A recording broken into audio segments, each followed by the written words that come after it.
Bunfhocail de le tour de l'île, le Félix Leclerc, siúl an Oileáin. An rud gan bha, an rud a chrán, tá leias le fáil, siúl an Oileáin. Ghavíle is gá scór, de rudaí fé hí cháin, den té fé féin mhór, híos féin ar mór, saure gíre, tá sínas le fáil, siúl an Oileáin, Oileán a Orléans. Tá an Oileáin mar seartach, gan fasáistí longmhara, ag go háard gláán Eil. Mí feabhra, lis na bhain darig an tneachta mar a bheoh cracin maná. Mí uail isce patúir na hain ar an ngóire. Mí na bealhanna le leacht frá, mar a bhfuil géanna leis na céata, mí a bheitheh gé ní le fáil. Ach sinne, cinne, slocht chlán ghastel, fanna míad go bóin an, sa híre go mórmhór, dál in na grán.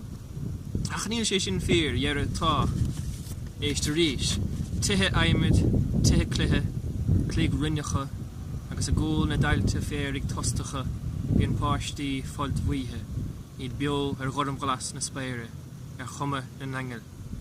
Gimmert cluhí cogaíochta saoiltecha, saolí mis, Oileán a Orléans, skip brúscar, rollig, unad drávéile, bosca dumpála, US Parkins. Tastíonhain mionscorta a bhile an ósir, and speak English, é sinníana a bheith. Oileán a Orléans, ar bhláir de lís. Ach níl sé sin dhearratá, aber ríiste. Amó fés na scamal taobh les rathán tarman atá ann.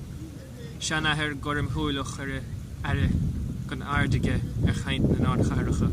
Súil i dro Galf, nó súil i dro Montreal. Ar fearre na feile cilúra i dhéanamh, ach sír sé bheith feite, agus go dain, mar sin atá sa bhrank. Sin mar atá an rank, siúl an Oileáin, ghavíle is gá scór, na sléite mar haunta, na torthaí in Nineveh, in úlord me hírise. Sé sin le rá, go le lá takethe, má hiag tú a dán.